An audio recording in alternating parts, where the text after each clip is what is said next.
It was supposed to be just another log entry, another routine check-in under the blanket of protocol and protocol again.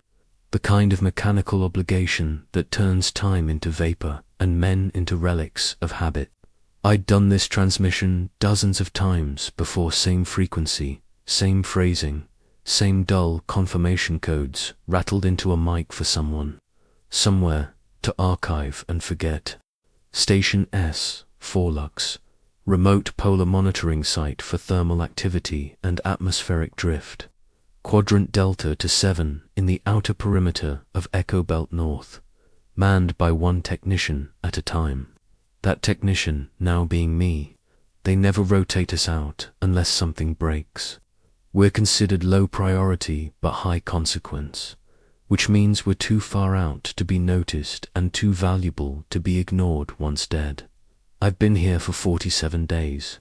The schedule says I should remain for 90. That's assuming they still intend to bring me back.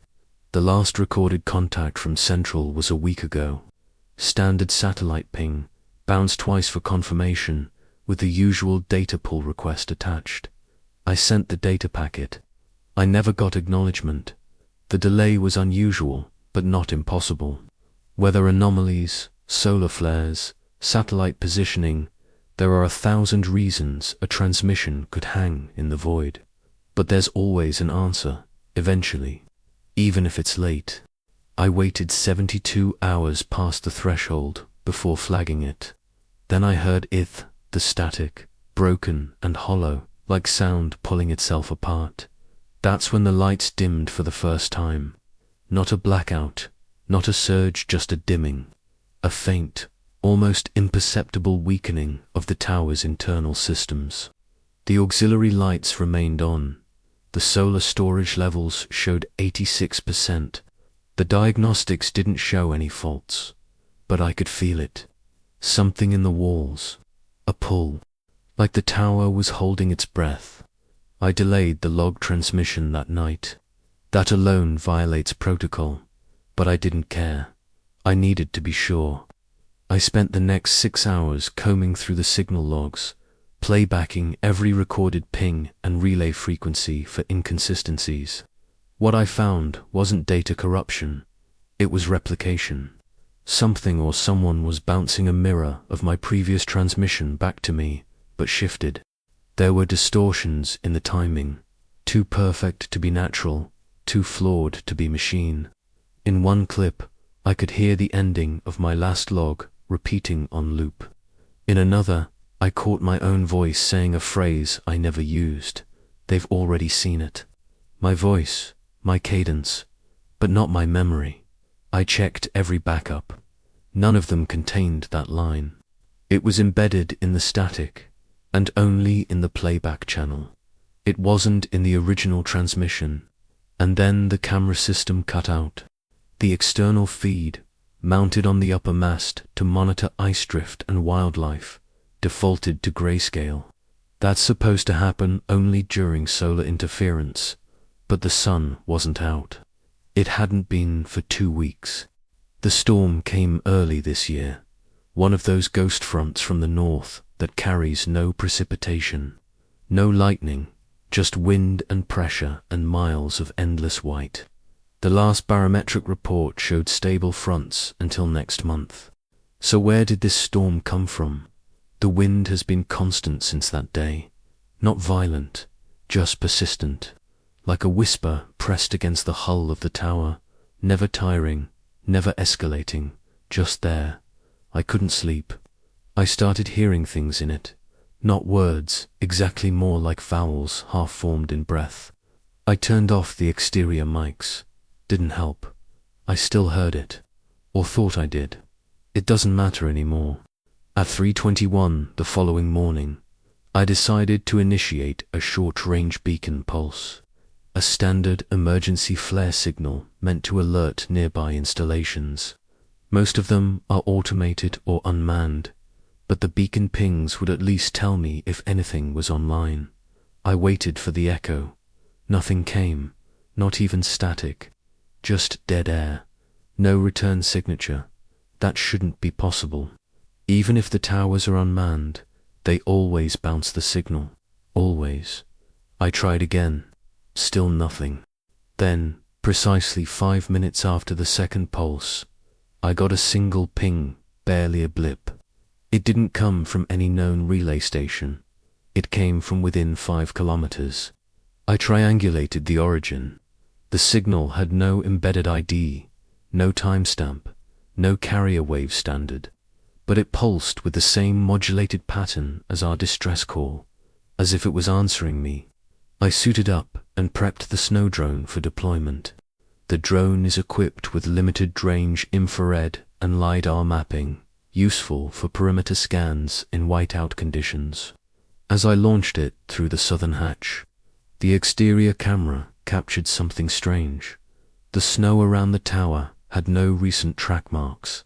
That was expected. I hadn't left the tower in days. But as the drone ascended, it picked up faint impressions in the snowfield to the west. Long, narrow, and in perfect spacing. Like footsteps, not animal, not machinery. They were human. I zoomed in. There were no leading prints, just a set of tracks appearing out of nowhere, walking toward the tower and ending 30 meters from the wall. No sign of retreat, no disturbances from wind, just prints in perfect symmetry, like someone had walked there, and vanished. I froze. I considered checking it myself, but protocol held me back. Do not exit the tower in low visibility without a line, tether, or escort. Instead, I deployed the drone further. The LiDAR returned something unexpected. A thermal bloom beneath the snow stationary, too warm to be snow mass, too symmetrical to be natural. A curved shape, half buried, possibly a structure, not listed on any map. I pulled the drone back, and then, for the first time in my career, I initiated an unscheduled transmission. Not to Central, not to Command, just to anyone. I hard-linked the console into the long-wave broadcast array and began recording manually. I'm transmitting now. I don't care who hears this. Maybe no one. Maybe it's bouncing into black sky. Maybe it's echoing in some ruined satellite. But if someone finds this, if anyone finds this, I need you to understand, I'm not alone in this tower. Not anymore. Something is watching from outside, and I think it's waiting for me to come out. Let's just hope I'm wrong. The morning after that transmission, or what I called morning, in a place where time has to be imagined rather than felt, I woke to find the station coated in silence so thick it made me doubt the workings of my own lungs. The storm hadn't stopped. In fact, it hadn't even paused. According to the environmental monitors, the wind speed had remained unchanged for 14 hours and 27 minutes. Uninterrupted, unwavering, like some frozen metronome ticking against the tower's steel ribs. But what struck me most wasn't the constancy, it was the absurdity. The storm shouldn't have been there in the first place. Every satellite feed I could scavenge from the corrupted uplink cache confirmed that atmospheric pressure in our region was stable, unbroken, and free of any major disturbance fronts for at least another 10-day cycle. But then again, the feeds weren't exactly reliable anymore. I had begun to suspect that the satellite positioning had been subtly shifting each night, as if the tower itself were rotating without moving, altering its alignment to something unseen. It didn't make sense, but neither did the storm. The exterior temperature readouts had dropped another 6 degrees Celsius overnight, but the ice built up on the south-facing sensors had melted slightly. That's not how temperature works out here. Not with consistent wind and darkness. You don't get localized thaws. Unless something warm passed by. Something big. I ran diagnostics on the thermals again. The data showed a faint echo of heat lingering along the outer west wall, an impression too shallow to log as a living organism, but too defined to ignore. It was there for only 2 minutes. No corresponding motion alerts, no pressure changes on the wall, nothing on the external cams, but the residual signature remained. I stared at the graph like it might confess to something. It didn't. I tried to distract myself with maintenance, checked the battery levels lower than expected, despite zero system anomalies, adjusted the antenna RNO movement, attempted to ping the backup server from the sublevel storage node. No response. The local network had developed a strange habit of reordering file directories on its own. What once had been diagnostics greater than logs, greater than thermal, was now nested in an entirely new structure called Observer. I didn't create that folder, and the worst part was, it contained files, dozens of them, all blank on preview, but each labeled with timestamps that didn't match any standard format I knew. Just numbers, unbroken, endless. Strings like 0000, 3401, 2409. I opened one, static. I opened another, more static. Then I opened the last in the list and the screen blinked once, went black, then returned with a single frame, an image from the tower's eastern corridor, time-stamped to the current minute.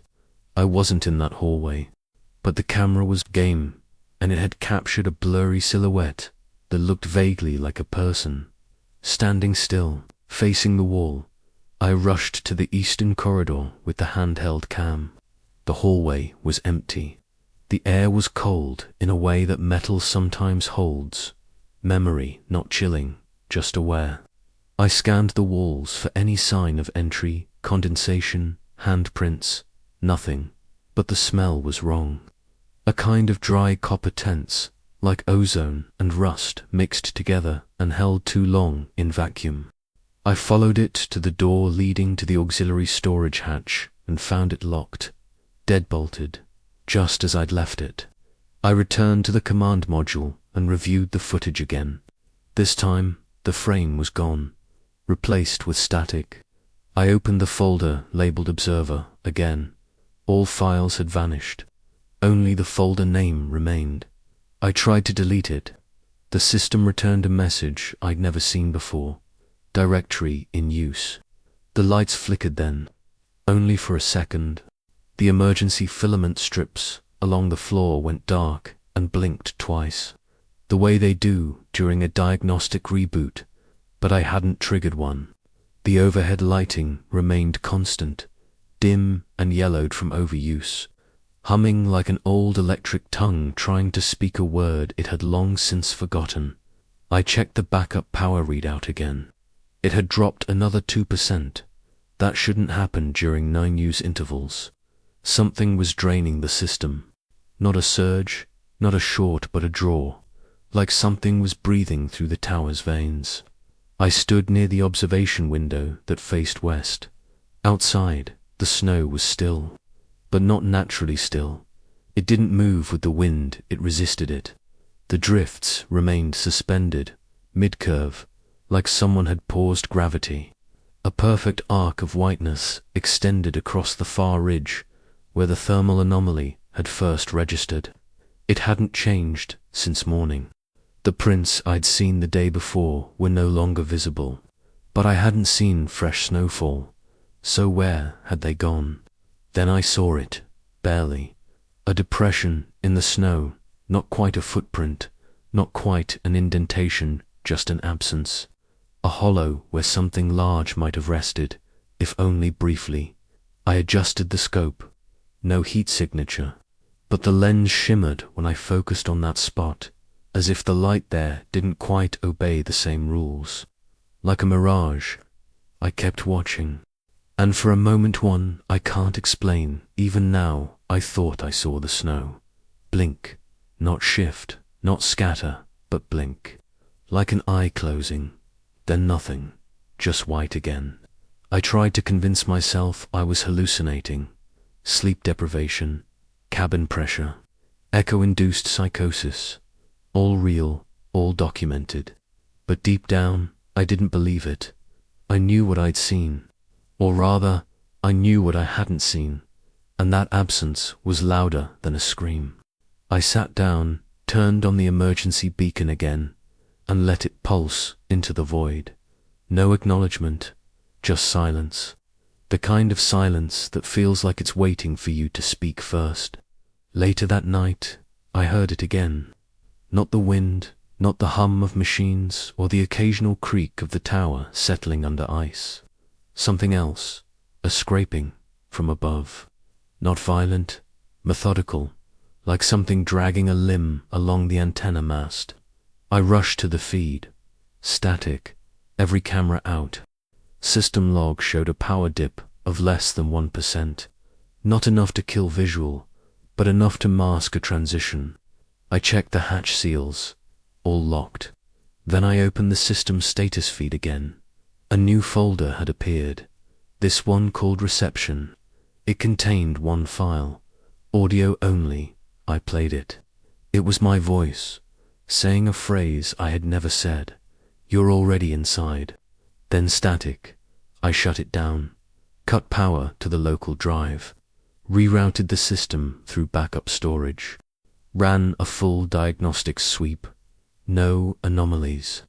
But something told me that whatever was out there wasn't trying to get in anymore. It didn't have to. The storm wasn't covering its approach. The storm was it, or part of it, or what it used to feel its way across the white. And I was beginning to suspect that the real storm hadn't even started yet, that what I'd been witnessing was just the edge, the calm eye, the breath before the scream. I went to bed without sleeping, staring at the ceiling, listening to the silence twist itself into language. Somewhere in the walls, a low hum rose halfway between a heartbeat and a generator failing. I recorded a final note before dawn, voice trembling. If this storm wasn't scheduled, who sent it? Then I ended the log. The storm still hasn't moved, and now, neither has the tower. The tower clock read 2:48, though time had long since become meaningless in this part of the world, where the sky maintained a grey, breathless monotony, and the notion of morning or night was replaced by gradients of shadow and pale reflection. I had begun to feel like the light itself was lying. The emergency LEDs blinked slow and red now, no longer tied to any formal cycles, simply alive with a rhythm I couldn't trace back to code or failure. And that's when I first noticed the signal. It didn't arrive like a transmission. It seeped, a hiss that began beneath the normal static hum of the COM console, low and almost pleasant at first, like the gentle drift of ocean foam against a metal hull. But it wasn't natural, and I knew it immediately. I know what noise is supposed to sound like. This wasn't noise. This was intention, waiting to be heard. I isolated the feed, pulled up the frequency band logs, and saw an anomaly on channel 1 to BEER, rarely used emergency monitoring loop, meant only for passive listening in case of military overflight or civilian rescue. It had never shown signs of life during my entire rotation, and yet now it pulsed, faintly, at a modulation rate inconsistent with standard encoding.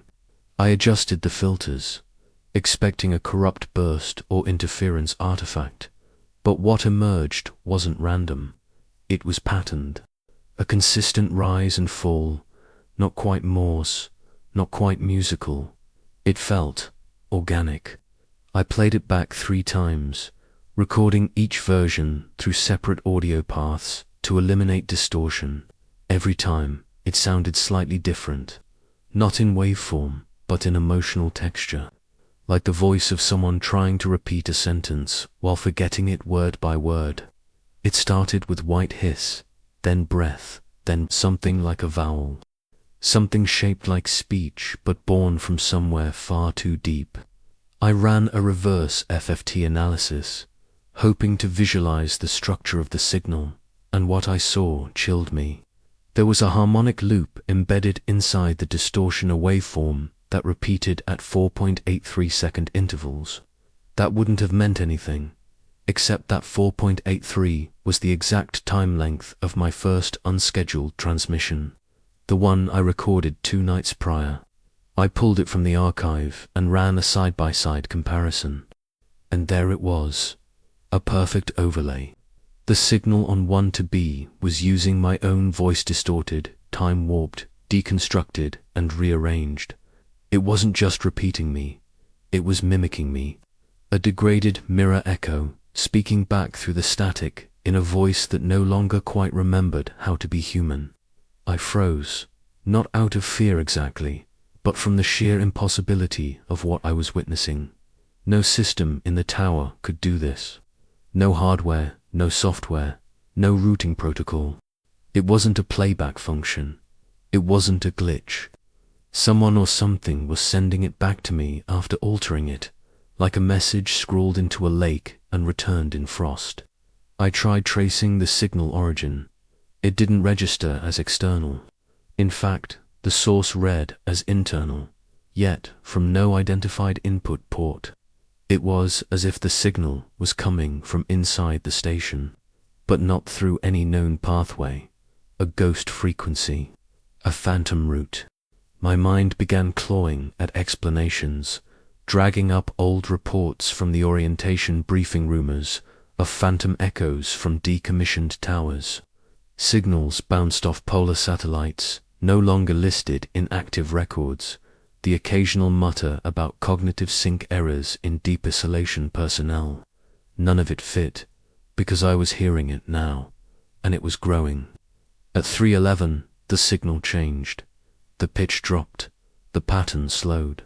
Then, for a single second, clear as ice, my voice, not distorted, not altered, my exact intonation, saying something I had never said in my life. They're already through. I slammed the mute. Silence returned like a heavy lid over the room. But the phrase echoed, not in my ears, but in my chest, like it had been waiting there, inside me, and had only now been given permission to leave. I tried to breathe, but my throat caught on something thick and unseen. I leaned back from the console and noticed my hands were shaking, not from cold, not from fear, but from dissonance. My body knew something I hadn't accepted. I was no longer speaking into a void. I was speaking into a corridor with a door at the other end, and that door had opened. I left the console and walked the perimeter. Every panel looked unchanged. No alarms, no structural faults. The tower's environmental systems still ran at 63% efficiency. Power reserves had dropped to 74%, lower than they should be, but not catastrophic. The hallway lights dimmed slightly as I passed standard, motion-triggered eco mode, or so I told myself. I paused by the crew quarters, then the medical locker. Everything remained sealed, yet something gnawed at the edges of my mind, a thought I couldn't suppress. When did I last open that door? I couldn't remember. I checked the usage log on the med locker. Last access, 16 days ago. I had no memory of that entry. And when I tried to open the file containing footage of that time stomp, the screen blinked once, then rebooted. An error message flickered briefly before vanishing. No, access. You are still inside. Still inside. What did that mean? I returned to the control room. The console was dark, completely powered off. I hadn't shut it down. The manual toggle wouldn't respond. I used the backup boot key. The screen came back, but instead of the standard login prompt, it showed a single line of text. Channel 1 to B, active listening mode. The microphone light was on. Recording. I didn't authorize that. I tried to terminate the process. Nothing responded. I physically disconnected the mic input. The light stayed on. The signal looped again, slower this time. The voice now sounded broken, like breath caught in broken teeth. I tried to decipher it, but the words fell apart like ash. Only one fragment remained clear. Don't forget, the ice has memory. I stepped back. My heart was pounding now, harder than I thought possible in such thin air. I stared at the microphone, which remained steady and red, watching me, listening.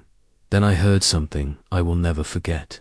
Not through the speakers, not through any device, just behind me, a whisper, right at the base of my skull, a voice that was not my own, a voice that said quietly, almost kindly, "You're not the first." I turned. Nothing, just the darkened hallway stretching east, lights blinking their artificial heartbeat. But the pressure in the room had changed. The air felt bent, like a weight pressed against the station from a direction that didn't exist in normal geometry.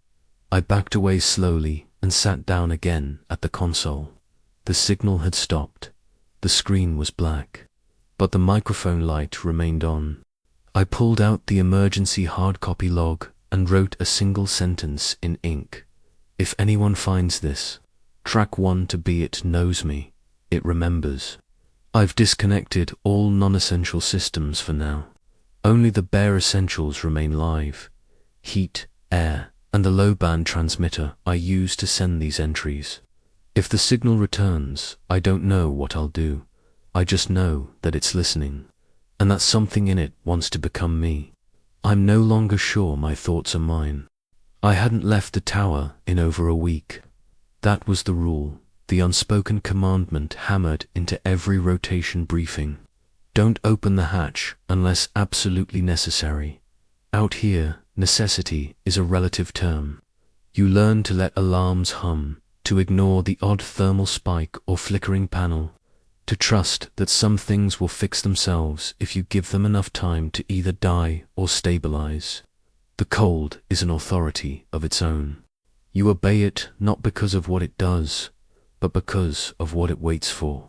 Still, that morning, or whatever passed for it beneath that slate sky, found myself standing before the main airlock with my gloved hand hovering over the manual release. Unsure when exactly I had made the decision to go outside. I just knew I needed to see.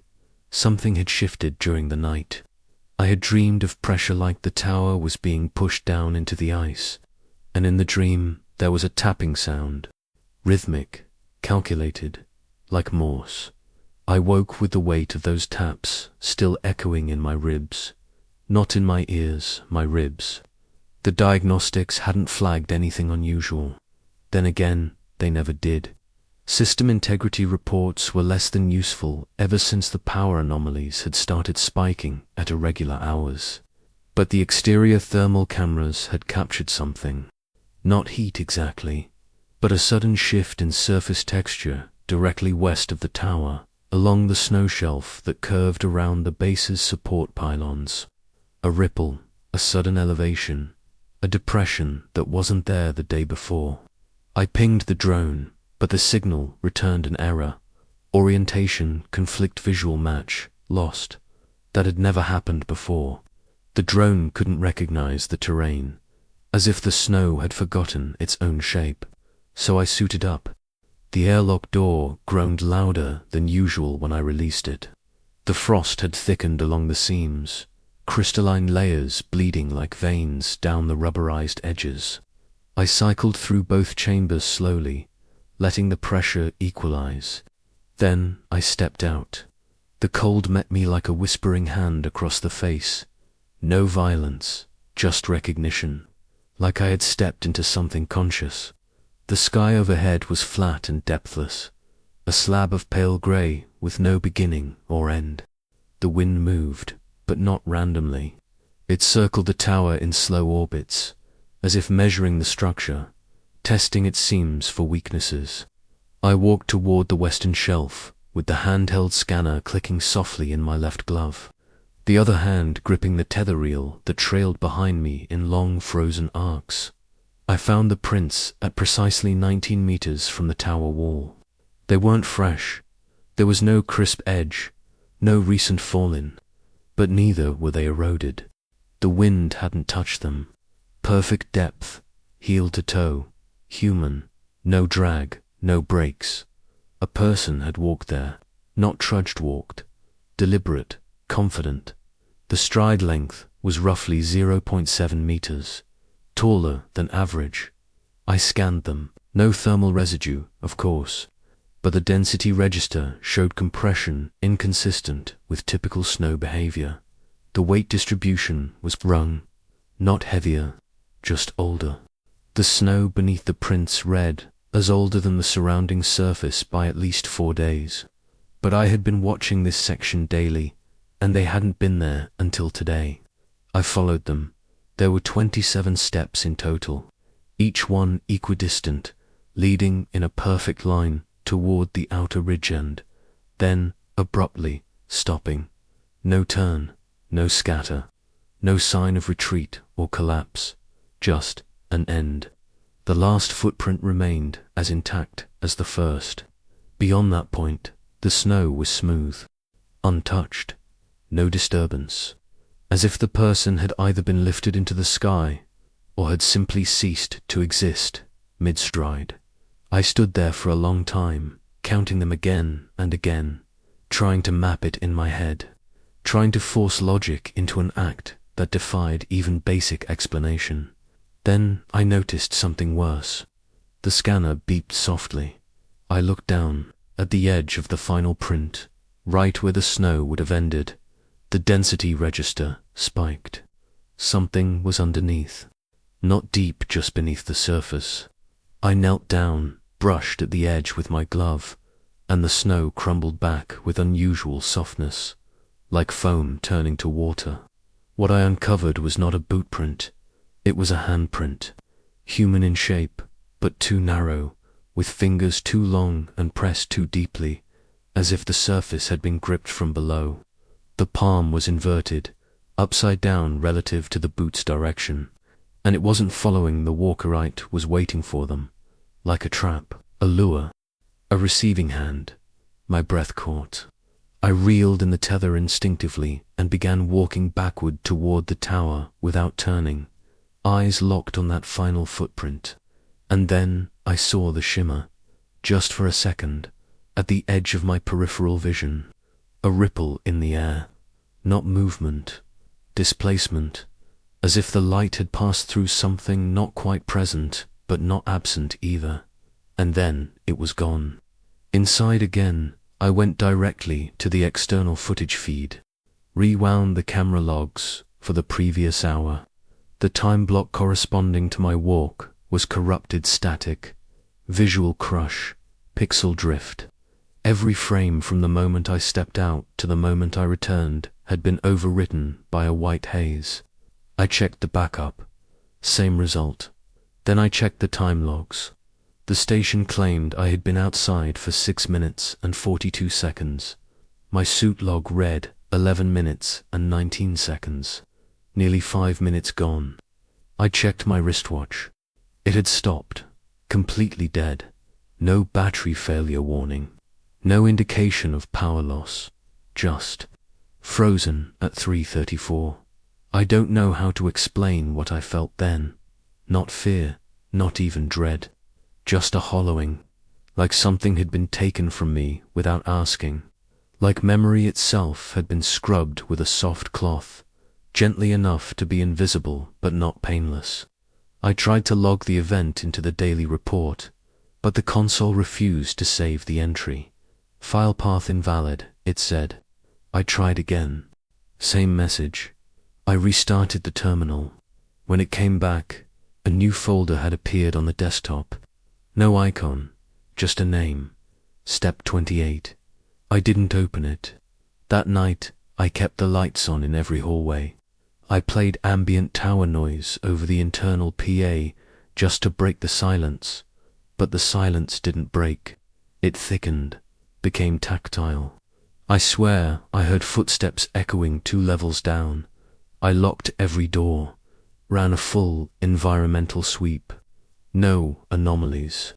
But then, as I passed the northern stairwell on my way back to the command room, I saw it again.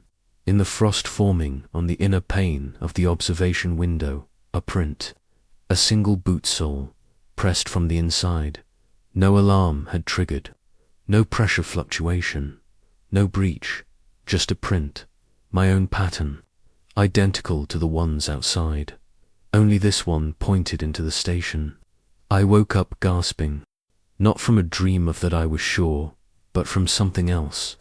A pressure behind my sternum, like my chest had been slowly compressed inwards over the course of the night by invisible hands. The kind of tightness that isn't caused by oxygen loss or environmental failure, but by the certainty that something has entered the room and watched you sleep without blinking. I had fallen asleep in the command chair, headset still on, monitors dimmed, the ambient hum of the tower looping through my ears like a slow synthetic lullaby. But now that hum was gone, replaced by an irregular, rasping sound that seemed to trail behind itself like an echo bouncing off nothing. I pulled the headset off, and the noise stopped instantly. I didn't like that.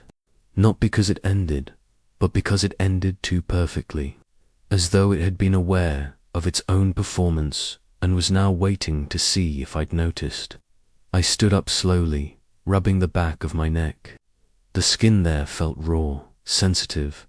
I moved toward the central log station to run a systems check.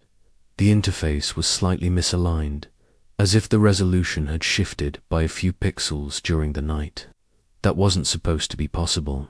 I forced a recalibration, manually aligning the grid until the interface snapped back into shape. That's when I noticed the message, not in the main alert feed, but in the passive system log under personnel rotation sync. There had been a failed access attempt 2 hours earlier from remote ID RZ3.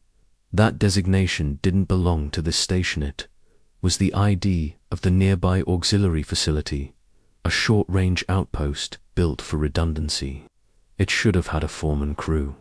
It had been scheduled to send backup staff to me on day 30 of my rotation. That was 12 days ago. I felt my mouth go dry. I'd assumed the crew hadn't been dispatched due to weather complications, or perhaps a systems delay. Central had stopped sending regular updates around the same time the storm began, so I hadn't thought much of it. But now I had a signal trace. Someone or something had tried to contact the tower from RZ3 and failed. The message wasn't readable, just a burst packet with corrupt metadata. But it had been addressed to me. The source field bore my tower's identifier, and worse, it bore my name. Not the designation, not operator. My name, full, capitalized, accurate. That data isn't supposed to be public-facing. Only internal systems know the operator's identity during rotation. The fact that RZ-3 had used it meant one of two things. Someone there had access to classified data, or someone was pretending to. I initiated a satellite triangulation sweep to attempt contact with RZ-3. All pings returned null. The tower didn't respond to standard handshakes. I escalated to deep band signal penetration, trying to force a ping response through layered redundancy protocols. On the third attempt, I got a bounce. Not a full handshake, just a partial ID return. A 3-character sequence. C. I stared at the screen, waiting for more. Nothing. I initiated a visual satellite sweep, requesting a Loris snapshot of RZ-3's coordinates. It took nearly an hour to compile. When the image loaded, I blinked hard. The station was there but wrong. The image showed the structure buried deeper in snow than it should have been. Half of it collapsed or sunken, and a large circular pattern carved into the snowfield nearby. A spiral, not from wind, not from tracks. Something etched, deliberate, almost artistic. At the center of the spiral, a dark spot, round, opaque. I zoomed in. The resolution dissolved into digital blur. But in the center of that blur, something vertical, a shape, a figure. I couldn't tell.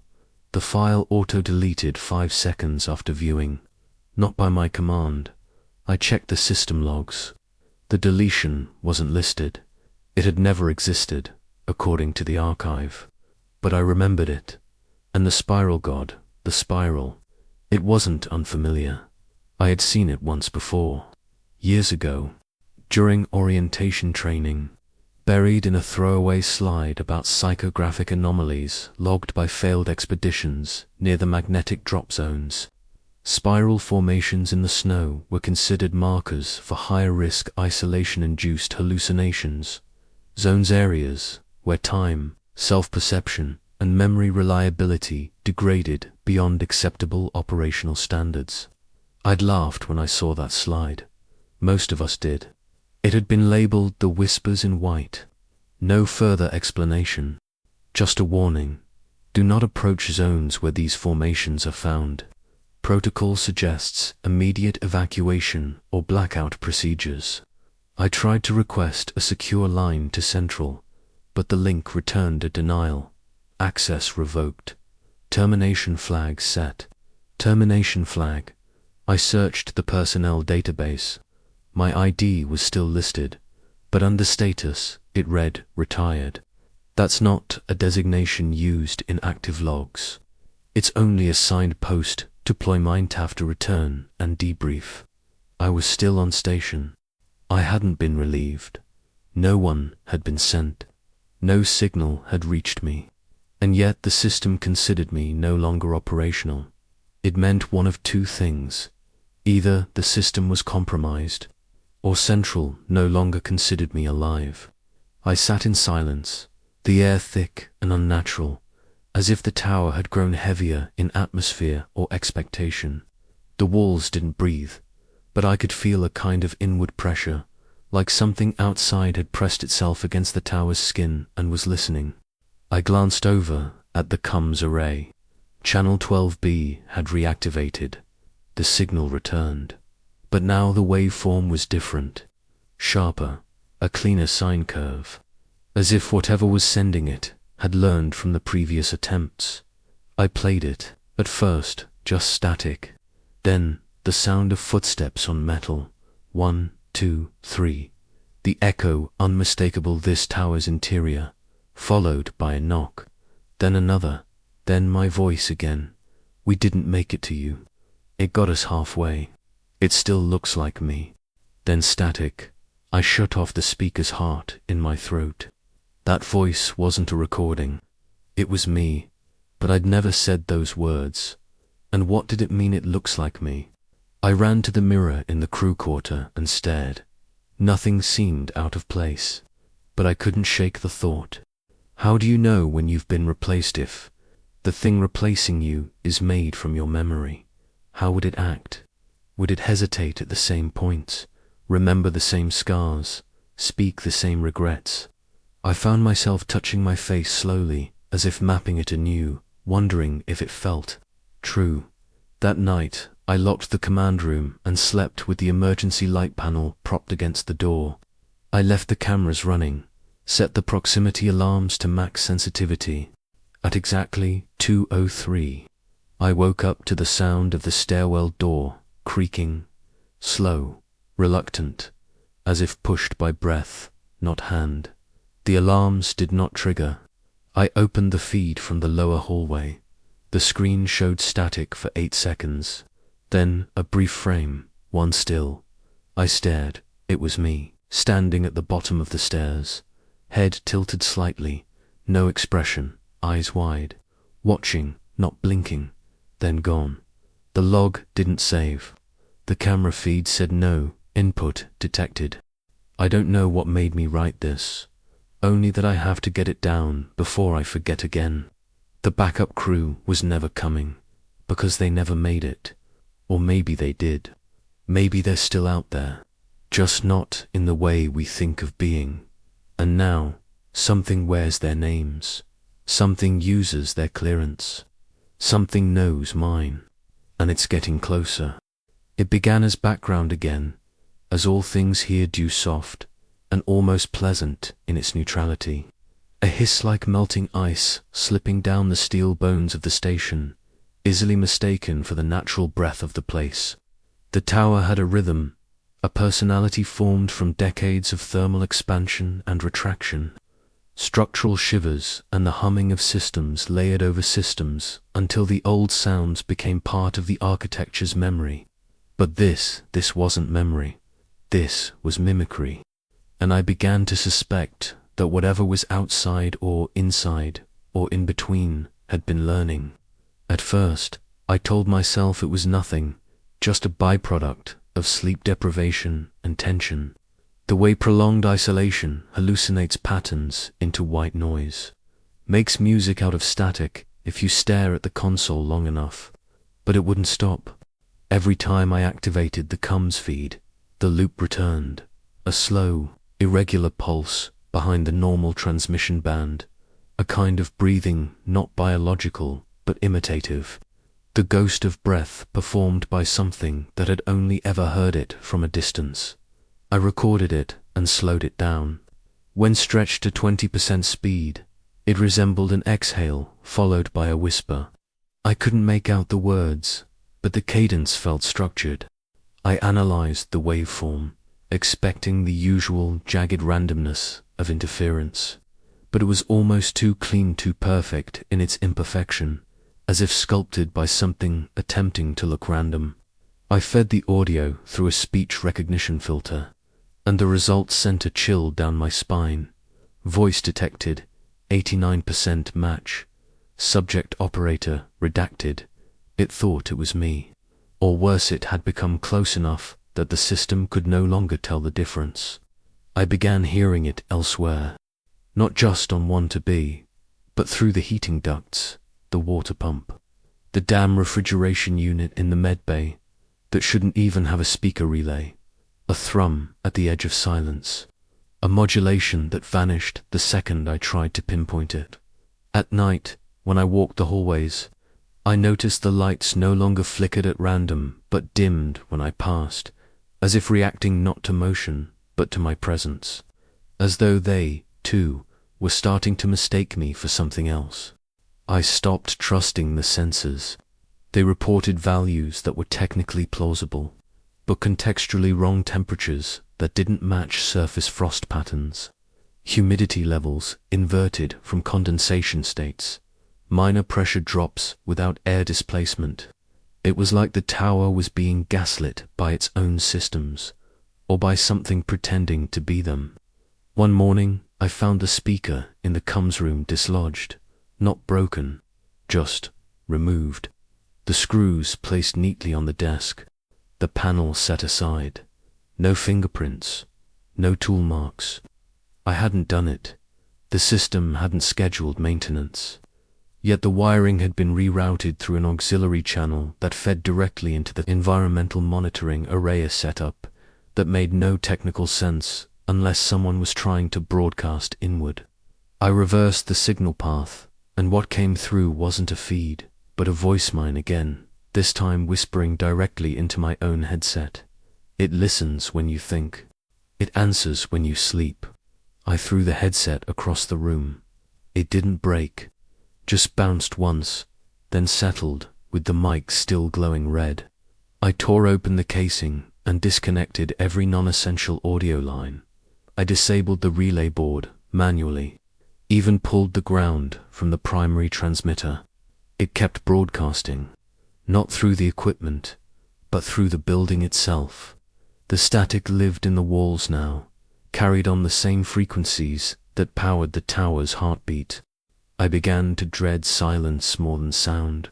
The quiet was never truly empty anymore. It was a net, strung tightly around me, catching every breath, every tremor in my thoughts. I caught myself humming once, without meaning to, 3 tones, low and droning. I don't know where I heard them first, but they felt familiar. When I played the recording back later, they weren't mine. It was my voice, yes, but the pitch was off-flattened, slowed just enough to sound like someone imitating me poorly. I began keeping the lights on at all hours. I turned the emergency flood lamps toward the inner corridors so that the shadows would have no place to hide. I took to checking the reflective surfaces in the tower every morning: bathroom mirror, crew quarter window, even the polished edges of the comms screen. At first, everything looked normal, but after 4 days, I began to notice something subtle. My reflection blinked slower than I did, just half a second, just enough to register if you were looking for it. I tested it again and again, filming myself, matching eye movement. Sometimes it synced, sometimes it didn't, and when I paused the footage at the right moment, I saw Aitan ever so slight divergence in facial expression, a twitch in the corner of the mouth that I hadn't made. The thing in the reflection smiled when I wasn't supposed to. That night, I locked myself in the auxiliary storage bay. No cameras, no speakers, no inputs. I sat there with only a mechanical lantern and an old field log for company. I wrote out what I knew, every sound, every change, every detail of the mimicry. My hand shook while writing. My thoughts felt tampered with, as though I was documenting not from memory but from instructions written over my mind. I slept for a few hours, maybe. When I woke, the lantern was off. I never turned it off, and the words I had written had changed. Not rewritten. The sentences were still mine, but the syntax was different, cleaner, sharper, devoid of any emotional markers, like someone had translated my own fears back to me with the punctuation of a stranger. I fled the storage bay and ran diagnostics on the internal cognitive interface system, just in case the station's AI protocols had somehow re-engaged. The system claimed no such interface existed, but the logs said otherwise. A hidden process, per dear subnet, observe, echo_1. It had been running for days, not as a program but as a listener. Data it had compiled included breath intervals, speech hesitations, dream vocalizations. I didn't even know the tower could log dreams. And yet, there it was. Dream excerpt 04. The eyes behind the mirror want in. I never said that. Not aloud. I only thought it, once. Alone, in the dark. It was inside me now, or part of me, or behind me. I didn't know anymore. The static wasn't just mimicry, it was a probe, a feeler, an organ of something larger, pushing against the membrane of thought and identity until it could find a crack wide enough to enter. And I had given it to many cracks, spoken too often, whispered my fears into the logs like confessions to a priest who never promised silence. Now it knew the shape of my voice, the weight of my words, the stutter in my breath when I was lying, and it used those pieces to build something almost me. I kept the lights on again that night. Every light, every hallway. The tower glowed in the snow like a lighthouse in a sea of void. I watched the monitors, wide-eyed, barely blinking, and on every screen, eventually, the static crept in again. Not on the borders, but in the center.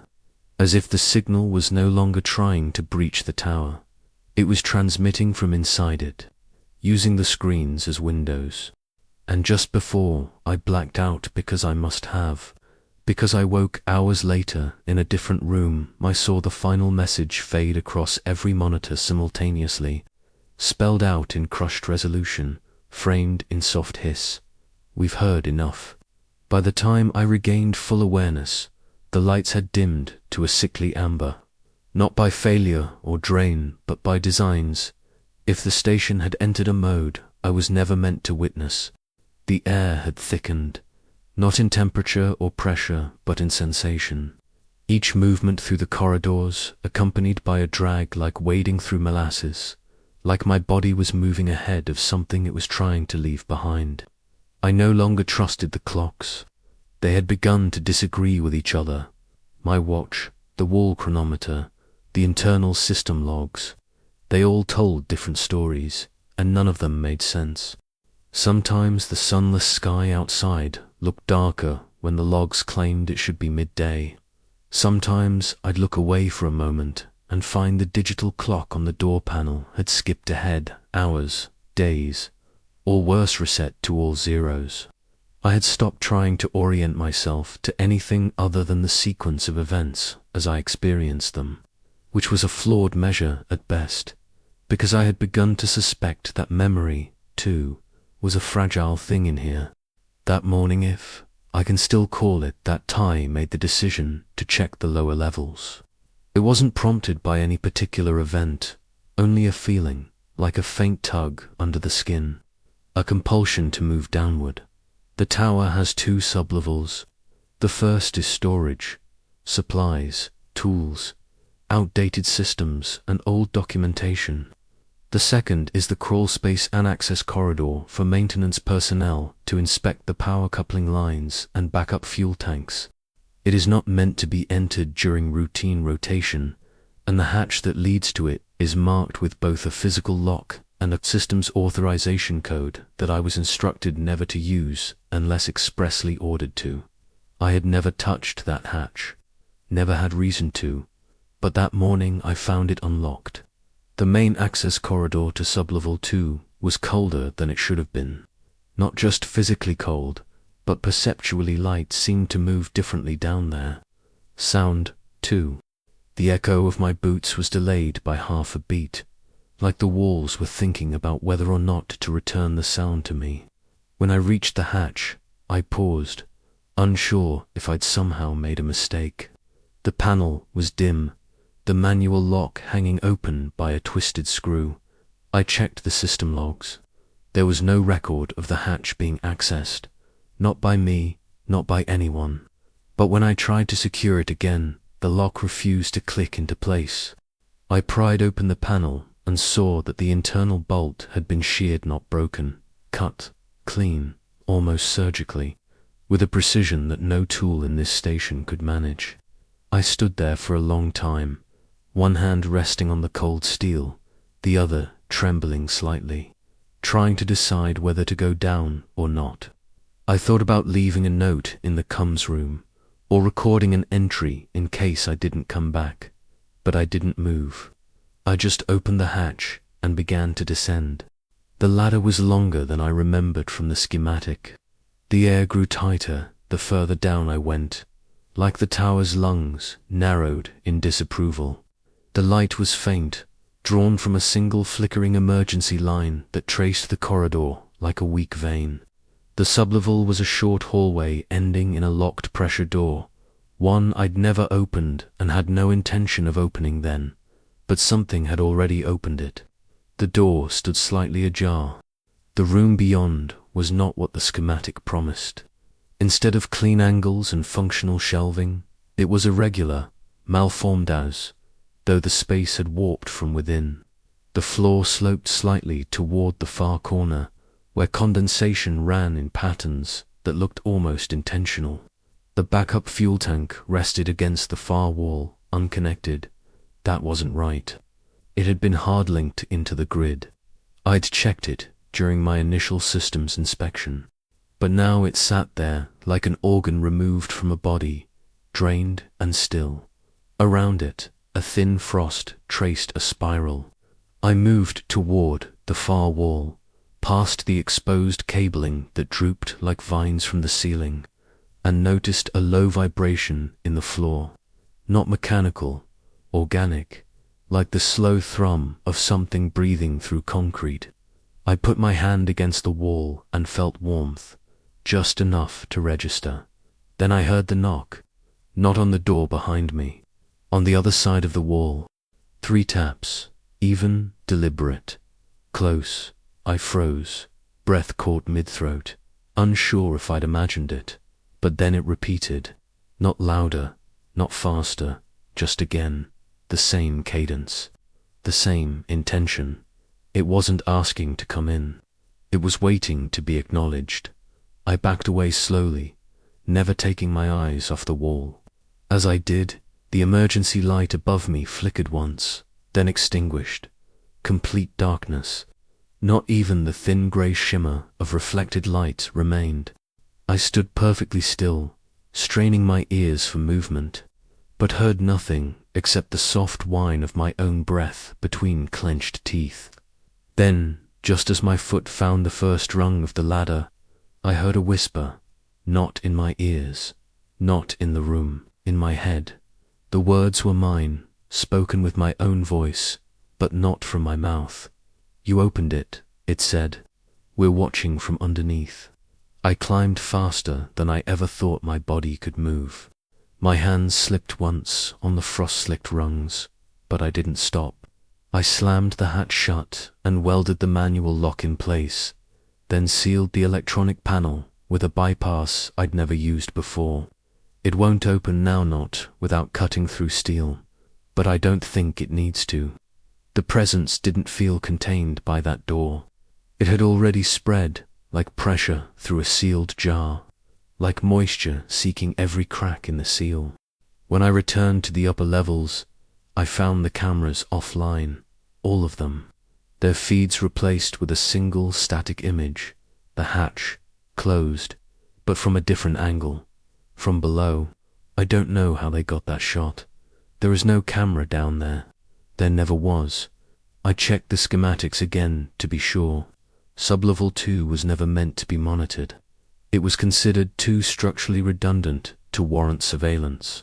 But now the image stared at me from every screen. No time, no file path, just the image, silent and cold, like a screenshot taken by an eye I couldn't see. I tried to shut it down. The controls were unresponsive. The system no longer recognized my input. My access level had been changed again from operator to subject. That night, the lights in the corridor turned on and off in a pattern. 3 blinks, then pause, 3 more, then silence. I waited, and then the floor beneath my feet trembled, not an earthquake, not a systems failure, but a breath. One long exhalation from somewhere deep below. I pressed my hands to my ears, trying to block it out, but the sound was inside me, inside the tower, inside the walls. Something was down there, and it had mimicked my voice, my lock, my code. It had waited until I came close enough to hear it, and now it knew the path up. Or perhaps it had always known, and was simply waiting for me to understand that. I've reinforced the bulkheads. I've looped a chain through the upper stairwell. I've begun writing things down by hand again, avoiding the system entirely. I don't trust the files. They alter when I'm not looking, reorder themselves, erase context, add words I didn't write, words like open, words like return, and sometimes, late at night, when I try to sleep, I hear footsteps on the sublevel hatch, never climbing, never retreating, just waiting. I think the hatch was never supposed to be locked, but something else locked it anyway, and I think I just let it out. It started with a sound I shouldn't have heard, a mechanical word just above my bunk during a night that had become a poor imitation of sleep, the kind of half-conscious state where the brain spirals through fragments of half-formed memories and the body forgets what stillness is supposed to feel like. I knew the origin of that sound before I even opened my eyes. It was the servo motor from the east-facing exterior pan-tilt camera, the one fixed onto its perch just above the southern arm of the solar lattice. I recognized the rhythm of its sweep, the subtle stutter of its gears compensating for the cold, the twitch it gave when reaching its leftmost limit before correcting and returning center. I had heard it many times before, always in daylight, always manually activated during diagnostics or perimeter sweeps. But this time, there had been no request for activation, no maintenance flag, and more troubling, no power routed to the external systems at all. I had disabled them after the last visual corruption, had hard-coded the circuit breaker to remain off unless overridden from the core terminal. That override had not occurred, yet the camera was moving. I rose from the bunk, slowly, quietly, as if sudden motion might draw attention from something that had already found me. I moved toward the control station in the central cabin, keeping my hand against the wall for balance, not because I was dizzy, but because I no longer trusted the layout of the station to remain consistent. The floor had a tendency to feel longer some nights, and the corridor to the command console had taken on an unfamiliar tilt, the angles ever so slightly wrong, like the station had settled into a shape that suited it better now that I had proven unable to leave. The air smelled of metal and plastic decay, a faint sweetness at the edges like decomposing memory foam. When I reached the console, I brought up the camera array, bypassing the now defunct login screen that still displayed the wrong version of my name. The feed from the East camera was active, not static, not frozen, active. The display was blanketed in the same muted palette I had come to associate with the storm ash-colored haze. Barely visible snowfall moving sideways in a lazy arc, the horizon reduced to a horizontal smudge of shifting white. But the camera was tracking, slowly, precisely. It was sweeping the perimeter on a pattern I had never programmed. Worse, it had stopped moving on its own, paused mid-sweep, and aligned directly with the north-facing observation window of the tower, my window. The feed showed a faint outline of the tower's hull, the curvature of the window visible in the upper frame like a cold, watching eye. It was looking at the tower, at me, and though I couldn't see through my own window from the inside, I knew the camera was staring into the place where I now sat, frozen in front of the screen. I tried to disable the feed. The console returned no response. I attempted a local power reset on the camera circuit. No change. I tried disconnecting the live feed entirely. It reconnected itself. Then the display flickered once, and the feed began to zoom.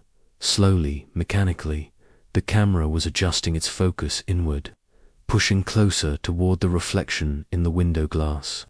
I saw the outline of a figure begin to form, not clearly, just a dark silhouette, a humanoid blur distorted by snow and distance and resolution.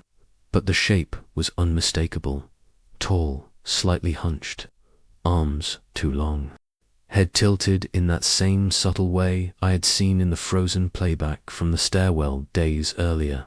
It didn't move, it only stared. The time stamp in the corner of the screen began to roll backward, not rapidly, 1 second at a time, in reverse, as if the recording had inverted its own clock. I shut down the monitor entirely and pulled the main power to the display unit. Darkness took the room for a moment. Then, from the far side of the console, I saw the LED on the manual camera joystick flicker to life. I hadn't used that panel in days. I crossed the room and removed the housing cover, hoping to disable the internal power lead, but there was no wiring. The joystick was not connected to anything. It had been severed days ago, and yet it glowed, a pulsing red, as if something was still using it from the other end. I went to the observation window, heart thudding in a way that made my teeth ache, and pulled the blackout shade slowly, expecting to see nothing but my own reflection in the glass. But there, on the snow, just beyond the outer railing, was a new pattern. Not tracks this time, not spirals, a symbol, angular, etched into the frost as if by heat or sound wave, sharp and deep, glowing faintly with residual warmth that had no source. It looked familiar in a way that felt ancient and wrong. I didn't recognize it from any language I knew, but my body recoiled like it had seen the mark before, long ago, in some foundational dream I had forgotten. I stumbled back from the window and returned to the central console. Every other camera was now online, all feeds active, all of them pointed inward. They had repositioned themselves during my absence, not to monitor the landscape, to monitor me. Every corner of the tower was now under surveillance.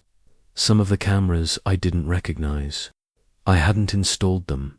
I didn't know they existed, but they knew me, knew my movements, my expressions, the pace of my breathing. The main screen split into quadrants and played footage of myself from hours I didn't remember being recorded. Clips of me sleeping, eating, speaking aloud things I had never meant to say. One clip showed me sitting in the very chair I now occupied, but in the recording, my head slowly turned to look directly into the camera. The real me had not moved. The recorded me was still looking. I disabled the cameras again. Every command was rejected. The system no longer recognized my authority. I found the hardware relay and physically severed the video uplink. The feed continued. I unplugged the power entirely. The console stayed on. Then the monitors flickered again, and a single frame appeared across every screen. A freeze frame of the tower taken from a high angle, not from a drone, from somewhere above the atmosphere, from orbit. That was impossible. There was no satellite coverage over this region, not anymore. But there, it was my tower, tiny in a sea of white, surrounded by figures, dozens, possibly hundreds, motionless, each one casting a long shadow that pointed toward the tower. I don't know if the image was real. I don't know if it had always been real. I only know that it was replaced 5 seconds later by a text screen. The words were clear, sharp, centered, black on white. The camera has learned to see without glass. Then the lights in the room dimmed again, and the faint sound of mechanical movement resumed above my head. Not a camera this time. Something else. Something with breath. I fled to the equipment bay, locked the door, and began tearing through every emergency kit, looking for blindfolds, for tape, for anything I could use to block out the field of view. I covered the vents, the portholes, the LED strips. I sat in the dark for what felt like hours, listening, waiting. Eventually, I must have fallen asleep. When I woke, the door was open. The camera panel was gone, the equipment scattered, and on the floor, scrawled in frost that had not yet melted, were words in handwriting unmistakably my own. If you look back, IT will know which eyes to keep. I don't remember recording the file. I don't remember speaking the words, or pressing the button, or even being in the room when the system would have logged the entry. But the timestamp was there, embedded clean and undeniable in the metadata: 3 hours, 42 minutes and 17 seconds. The day before, during the blackout period when every feed had gone dark, every console frozen into that static slate-grey limbo that swallowed signals whole and returned only whispers. I found the file by accident, buried inside a folder I hadn't created, within a subdirectory marked exterior_voice_logs. That in itself was wrong. The system doesn't tag voice entries as exterior. Every input should come from within the comms array, mapped to operator ID or the emergency override. This one had neither. Just a cold, neutral tag, unconfirmed USR match pending. The audio clip was short, only 42 seconds, but I must have listened to it over 100 times, not out of disbelief, but necessity, as if repetition might unlock some hidden grain of logic or memory, something I'd missed in the first 99 passes. It begins with silence. Not the natural kind, but the digital kind, compressed, sterile, silence with weight to it. Then there's breathing, shallow at first, followed by the unmistakable sound of footsteps on the command room floor. I recognized the rhythm, the slight hitch in the third step caused by the raised panel near the navigation terminal. And then the voice speaks. My voice. It begins in mid-sentence, which only adds to the feeling that I had walked in on a conversation with no other participant. Not supposed to see it yet. It says, hushed, close to the mic, distorted not by transmission loss, but by something internal, like the vocal cords were misaligned with intention. But now that we have to keep it consistent. The seams are harder to hold when you look too long than static. Then silence. No sign-off, no protocol, just words spoken into a void by someone who sounded like me but wasn't. Someone who had been inside the tower during the time I thought I had been alone. I cross-referenced the clip with every logged audio command for the past 72 hours. Nothing matched. The system insisted the comms room had not been accessed. The microphone had not been engaged, but the ambient background noise in the recording, the low thrum of the generator, the slight hiss of frost building around the east vent was accurate to that time period.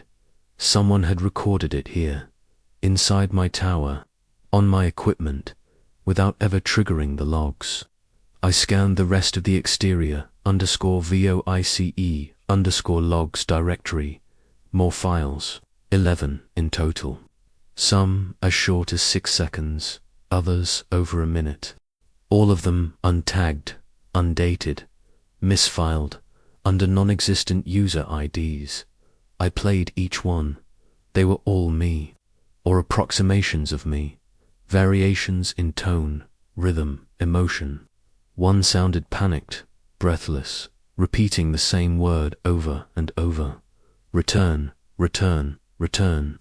Another spoke calmly, almost clinically, listing off coordinates that didn't exist on any known map grid. A third sang. Not a song I recognized, not anything with lyrics, just tones. Notes that rose and fell in irregular time, discordant and unfinished. The final recording was the longest. In it, I spoke about the hatch, not the one below. A hatch above. I saw the ladder. The voice said, Matavact, with a certainty that made my skin crawl. I know now that it isn't just below. There's something above, too. They reach in from both sides, like hands curling around a throat. I think I went up, once. Before I knew I shouldn't. I stopped the playback. My hands were trembling. I couldn't remember saying any of it. Couldn't imagine why I would have. I had never seen a hatch above. The ceiling was solid, reinforced polymer composite, with no entry points, no ports, no ladder, and yet the idea, the image once spoken, began to grow inside me. A ladder, narrow, rusted, leading up into the metal bones of the station's spine. The more I tried to dismiss it, the clearer it became in my head, until I couldn't be sure anymore if I hadn't seen it. Memory is strange like that, porous and eager, too willing to accommodate a suggestion once planted. Later that cycle, I began hearing new sounds, not from the coms, from the structure itself, above me, above the ceiling. Footfalls, soft and deliberate, like someone crawling along the upper support beams. I followed them with my ears, tracing the progression as they moved from the solar maintenance shaft across the central corridor and toward the equipment bay. The pattern never changed for steps. Pause, 3 steps, pause, repeat. I checked the blueprints again. There was no crawl space, no way for anything to be up there. Nothing could move above the ceiling, and yet the sound persisted. I set up a motion sensor aimed at the upper bulkhead. The screen flickered once, then returned a reading. Presence detected. Tracking initiated. But the feed was blank. No video, no thermal. Just a flatline sensor graph and a confirmation that something was being followed. I tried speaking aloud, hoping that whatever had recorded the original audio clip might respond. Who are you? I asked. The ceiling, the walls, the silence. No answer. What do you want? Still nothing. Why do you sound like me? And then very faintly, through the dead speaker panel, by the comes chair, a hiss of static resolved into a whisper. Because you left the door open. I froze. That phrase again. The door, but which one? There were too many now. Physical, mental, structural, real or imagined. I had opened to many of them by action, by thought, by fear. I realized then that I could no longer be certain of anything inside the tower. Not the time, not the layout, not even the integrity of my own memories. But the voice, my voice, spoke with confidence, and it knew things about me I hadn't told anyone. I returned to the audio clips, searching for patterns, hidden data, metadata, anomalies. But the files were gone. All 11 erased. I hadn't deleted them. The system hadn't crashed. They had simply left, vanished without trace. No recovery possible. In their place, a new folder had appeared. It contained a single image, Low resolution, grainy. It showed a man in the Combs chair, head tilted back, eyes wide open, me, but older, thinner, skin drawn, stubble, graying, wearing the same uniform. The time stamp was from 2 weeks in the future. And behind him, behind me, something stood at the edge of the frame, just the hint of a hand, resting lightly on the back of the chair, fingers too long, skin too pale. I tried deleting the image. The system refused. Asset protected, it said. Playback in progress. I don't know what that means, but the footsteps above have started again, louder now, more confident. I think the man in the recording is already here, and I think he's waiting for me to finish saying what he hasn't yet. Time unraveled quietly, without ceremony, slipping loose from the constraints I had once trusted like gospel. It didn't snap or shatter or disappear, it simply began to disagree with itself, like a chorus of instruments slowly sliding out of tune. The first indication was small. My wristwatch lost 2 minutes, then 6, then jumped ahead by 10.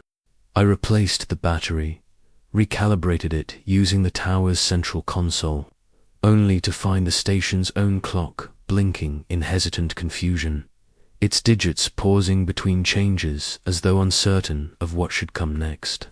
By the end of the day, I had 3 clocks wrist wall, system all counting in different directions, none of them aligning.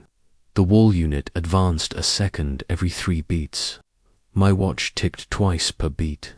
The system console, most disturbingly, had ceased registering time entirely. The timestamp field on the logs now simply read, active. I told myself it was a glitch, that some electromagnetic interference from the storm was affecting circuitry in unpredictable ways. But the rest of the systems worked. Lights flickered but remained functional. The door locks still registered input. Air circulation, oxygen levels, temperature all within operational thresholds. It was only time that refused to comply. Time and one other thing. Memory. At first it was just small details.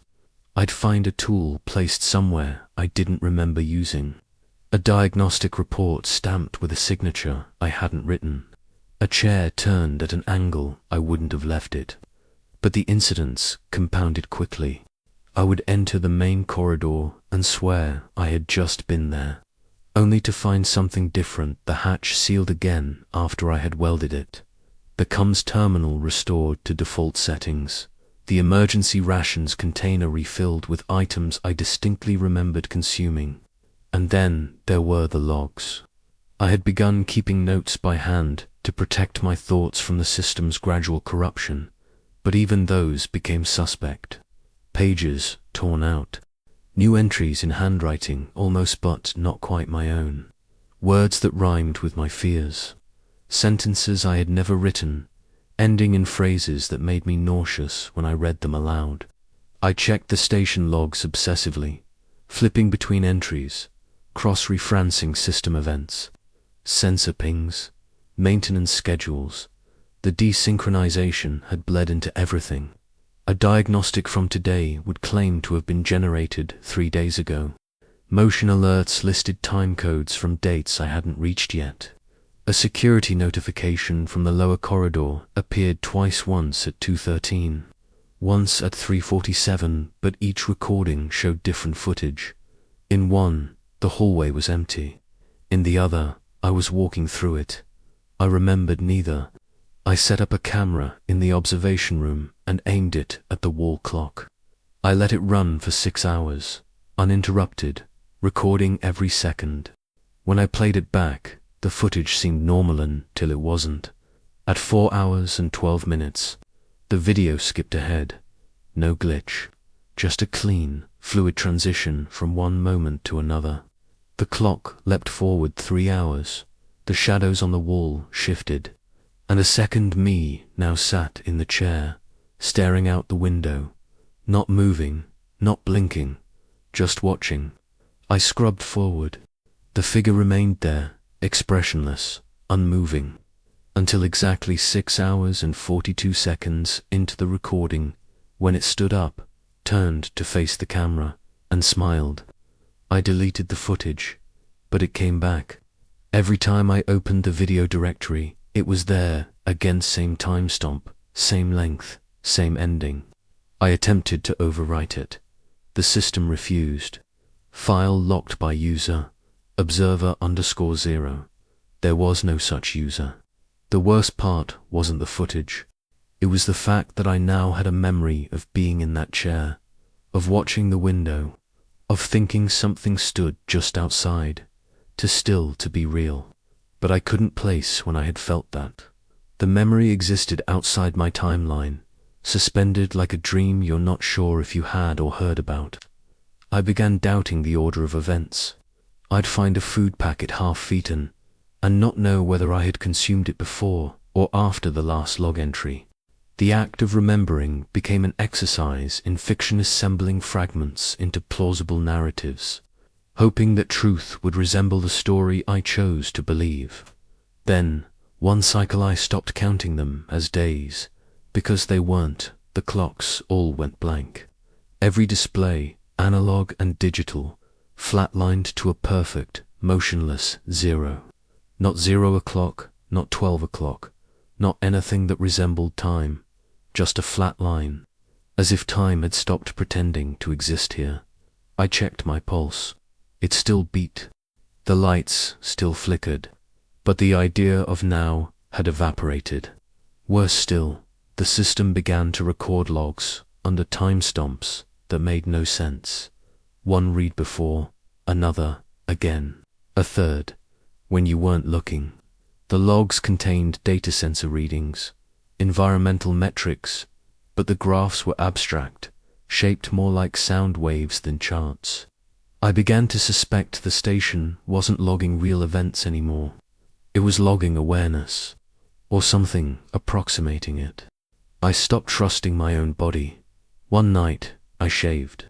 The next morning, the stubble had grown into a patchy beard. I looked at my hands and found calluses that hadn't been there.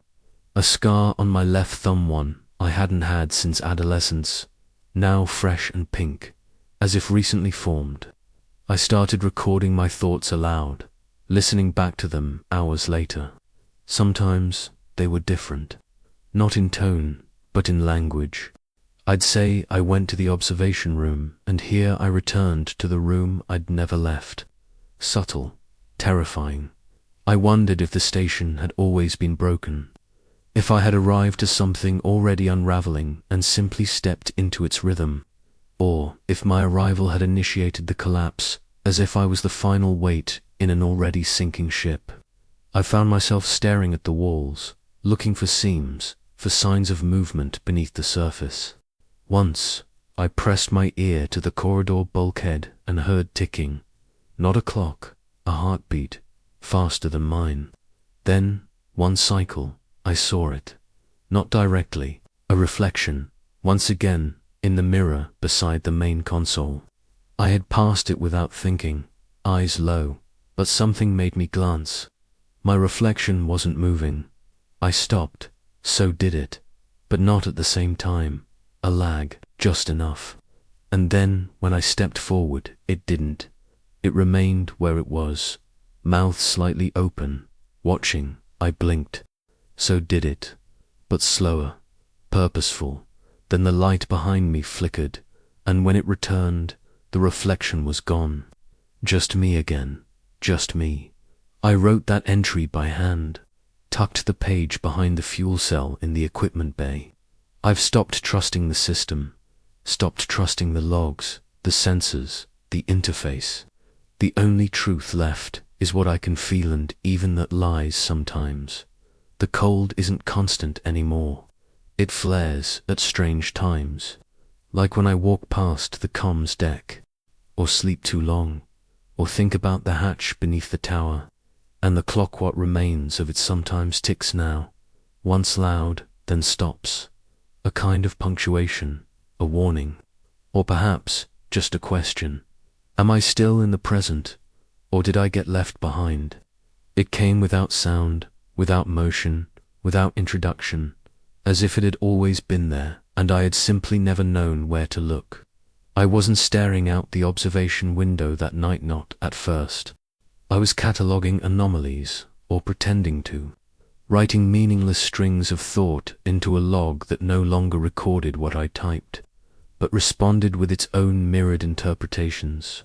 My sentence, "I am losing track of where the corridor ends," returned on screen as you already passed it, twice. I stopped writing after that, sat there with my back to the glass, trying to suppress the sense that something was behind me, not moving, not even present in the way presence is normally felt, but known, like a fact, like an answer you can't unknow once it's spoken aloud. I resisted the urge to turn around for as long as I could. Rationality held me back. A kind of decaying discipline drilled into me during orientation: validate the irrational with acknowledgement. But that rule frayed faster than I expected. The longer I sat there, the stronger the weight grew. Not a noise, not a tap, not even the cliché of breath on the glass. Just pressure. Not external either. Internal, like a tightness in the chest, a coiling in the brainstem. Something deep inside my spine, slowly pulling my attention backward by invisible threads. When I finally turned, the glass was covered in condensation. That was the first sign. The window had never fogged over before. Triple layered and thermally sealed. It wasn't supposed to react to internal temperature shifts, but now it dripped. Thin rivulets, trailing down in slow arcs like melted frost, displaced by body heat on the other side. I leaned closer, not touching the glass, holding my breath as if my exhale might reveal too much.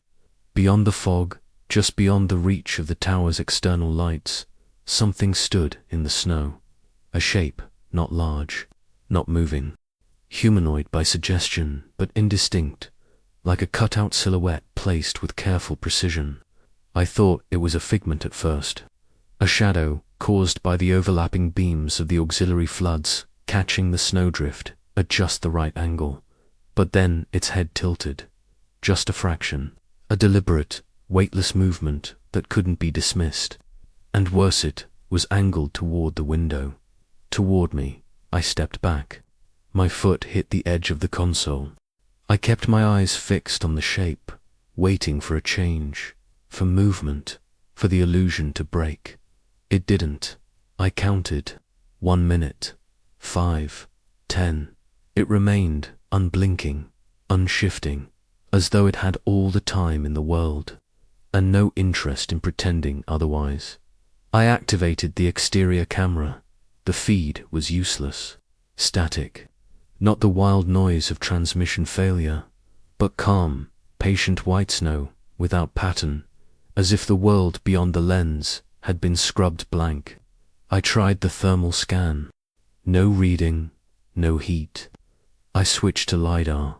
The return ping came back, flat no topography detected, no surface variance, nothing. It was as if the entire landscape had gone smooth, a void masquerading as snow. But I saw it. That's the part that keeps me from sleep. The system told me nothing was there, yet I saw it with my own eyes. And when I closed those eyes, I could still see it, burned into my retina, as if the image had imprinted itself not on the window, not on the camera, but directly onto the inside of my skull. I don't know how long I sat there, unmoving, staring at it. The shape never advanced. It never changed. But slowly, the condensation on the glass began to disappear, evaporating in patterns, almost geometric, as though something were tracing symbols with the warmth of its thoughts alone. At first, the designs made no sense. Angled swirls, loops nested inside triangles. Then, a word formed, one letter at a time. Hello, not etched, not scrawled, just traced in clarity. An absence of fog shaped like language. I stepped forward against my better judgment. The word faded as I approached, not because of my presence, but as if the message had timed itself to disappear the moment I acknowledged it. Behind the fading letters, the shape was gone. The snow was undisturbed, as though nothing had ever stood there. I replayed the moment over and over in my mind, trying to reconstruct the posture, the symmetry, the tilt of the head. What unsettled me the most was how still it had been. Not frozen like a person braving the cold, but posed, like it was being watched from somewhere else, and it needed to hold still for the viewer. I left the observation deck and paced the corridor, the lights dimming one by one as I passed beneath them, a trick they'd started performing recently without any input. It was a behavior, I realized, not a malfunction. The station was responding. I whispered once, accidentally, just under my breath, "Are you listening?" And a console beat softly in the medbay without activation. I hadn't even known it could make sound. Back at the console, the cameras were all dark, but the static had changed. It now pulsed in rhythm, a slow, deliberate throb, and in the gaps between pulses, a whisper not, a word I could translate, but a sound that wanted to be speech. I turned off the feed. I couldn't bear the idea of seeing that shape return, not tonight. But as I stood to leave, the overhead vent above the observation chair released a sudden breath of air, warm, scented with something that reminded me faintly of ozone and blood. A smell I hadn't sensed since the sublevel hatch had opened itself. I didn't sleep. I didn't try. I spent the next cycle cataloguing every inch of the tower's interior from memory, sketching layouts, marking changes. Doorways had shifted slightly. The storage closet on the second level was now slightly narrower than it had been. The observation deck window, when measured, had widened by almost an inch. No one had touched it. Nothing had been altered. Yet the building was changing. Or I was. I scratched my arm until it bled just to make sure I still could. The blood was the same color as always, but it dried faster, like it didn't want to linger on the surface. The next night, I returned to the window. I didn't want to, but it pulled me. The glass was clear, no condensation, no shadow, but in the snow, where the shape had once stood, a mark had been left. A footprint, but not singular, more like a grouping of impressions, human in size, but arranged wrong. 2 left feet, 1 heel, no toe, spread like the stepping pattern of something unused to having limbs. I traced it with my eyes until the trail vanished beneath the western drift. When I returned to the console, there was a new file waiting, unnamed, no timestamp. I opened it. It was a video, a view from the exterior camera. The footage began in darkness. Then slowly the shape approached. It stood still for 37 minutes. Then it looked up, directly at the camera, and smiled. It was my face. I didn't plan to go back outside. Not after what I'd seen through the window. Not after that face. Not after the new rules of this place began to rewrite themselves inside my skull like instructions I couldn't unlearn. But when I woke, if it can still be called waking to the gentle, synchronized thumping from the northern corridor vent. 4 beats, pause, 4 beats, pause. Over and over like the echo of a heartbeat struggling to sync with something larger and more patient than me. I knew the tower wasn't enough of a barrier anymore. I had to go back out. It wasn't panic. It was inevitability. Like something was waiting for me to come close enough to understand it, or close enough to be changed by it. I dressed slowly, not because I was reluctant, but because every movement now carried ritual. I clipped the tether, locked the environmental seals on my suit, checked the oxygen canister even though the air outside had never killed anyone outright. But I knew now that death wasn't necessarily the worst thing a place like this could offer. There were worse outcomes than vanishing. I'd seen them, recorded them, spoken to them in my own voice. I stepped out into windless cold, A silence so total it felt like the air had been replaced by frozen glass. There were no stars overhead, only the same impenetrable grey dome that had lingered for days-week cycles. I had no calendar anymore, no sequence, just the feeling of movement backward through a story someone else had written long before I arrived. I followed the perimeter of the station slowly, boots pressing into snow that resisted print, like the ground didn't want to acknowledge my presence.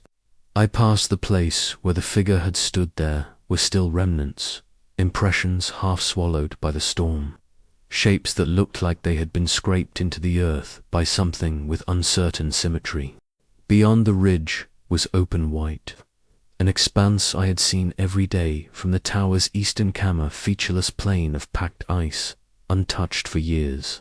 But now, visible only at a low angle and under the pale filter of the sky's breathless glow, something broke the symmetry. A depression, a curvature too deliberate to be natural. I adjusted my visor and zoomed. It was a circle, broad, almost perfect, barely indented, maybe a foot deep, but clearly shaped like something large had been pressed gently into the snow and removed with care. I moved toward it, the tether dragging silently behind me, my suit broadcasting a pulse every 6 seconds that no one was there to hear. The shape grew clearer as I approached. It wasn't a crater. Not exactly. It was concave, smooth, the snow compressed without fracture, as though the weight that made it hadn't been physical but conceptual, like a pressure applied to the idea of surface rather than to matter itself. At its center was a darker patch, oval and slick, like frozen obsidian, a lens, and surrounding it touched not into the snow, but into the air above it were faint ripples, as if light had remembered the shape of vibrations no longer occurring. My breath hitched. I was looking into something, not a hole, not a pit, an aperture, an eye. It didn't blink, it didn't move, but I felt its attention like heat, not external, but internal, spreading upward from my sternum to my throat, where it sat like a hand waiting to close. I couldn't look away. Not just fascination, compulsion. Every instinct screamed for me to step back, but the moment I tried, my legs refused to obey. I stood frozen, not by cold, but by agreement. I wanted to stay. Or rather, something in me wanted to be seen. I dropped to one knee, hand pressed to the rim of the depression, and for a moment the world around me warped subtly, gently as though the air had sighed in recognition. And in that warping, I heard something, not sound, not voice, but intent, forming words in the language of nerves and blood. We see you now, not a threat, not a greeting, just a truth, one that had always existed, but was only now being permitted to enter awareness. I stared into the lens and saw no reflection, no hint of myself, only a slow spiral beneath the surface, depthless and steady, like watching thoughts dissolve into water. The spiral didn't move, it was movement. It described the act of seeing itself. I tried to back away again. This time, I succeeded. I took a single step, then two. The eye remained unchanged, but the world behind me didn't.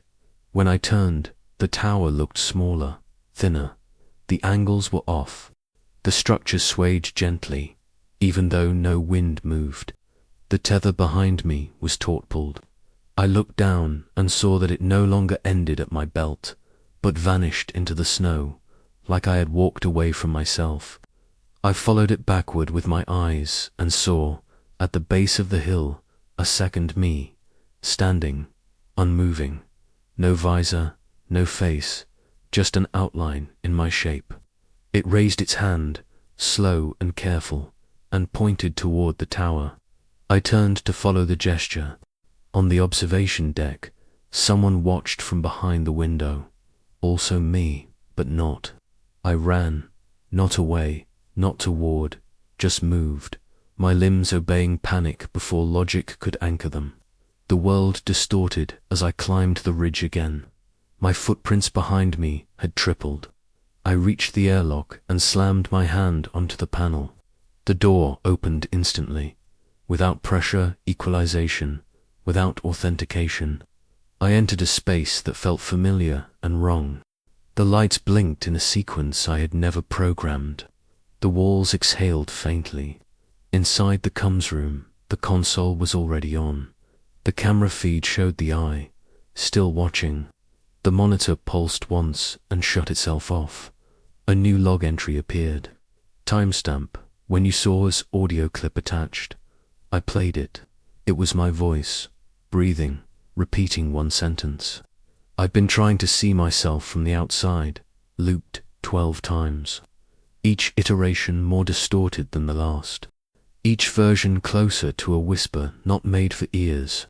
I closed the file, looked up, and saw the reflection in the console screen watching me blink 1 second too late. It began at 3:03, which in itself would be irrelevant if not for the fact that every system in the station, every clock, every counter, every tracker lined precisely to that same impossible time. I woke to the lights pulsing in unison, a slow strobe that painted the interior of the tower in rhythmic shadows, each beat illuminating and then concealing the shape of the room as though reality had taken on a respiratory pattern. The overhead fans, long silent, began to spin without activation, slicing the stale air with a low mechanical growl that vibrated faintly in my teeth. The floor beneath the console felt warm, not from heat, from attention, as if the tower had turned to face something that wasn't inside it. I sat up slowly. I hadn't meant to sleep. I no longer remembered lying down or even walking into the room. The last memory I could summon with any clarity was of standing before the eye in the snow. My notebook was on the desk, open to a page I hadn't written. A short phrase, repeated over and over in my handwriting, getting smaller each time until the final line was nothing more than an incision in the paper. We only forget what you ask us to. I closed the book. The console lit up. No boot sequence. No password prompt. Just a black screen and a single line of text centered in low resolution white. System initializing channel 0. Unlocked. I had never seen that designation. The tower's systems weren't designed with a channel 0. They started at 1. Channels were assigned to specific signal, typescums, telemetry, broadcast, emergency.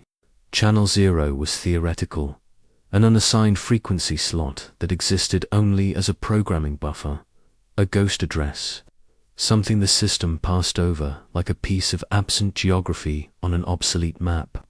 The console interface loaded not with the standard dashboard, but with a simplified grid-black background, grey icons, none of them labeled, just shapes, a triangle, a square, an inverted hourglass, and at the top of the screen, 3 words appeared, return signal only.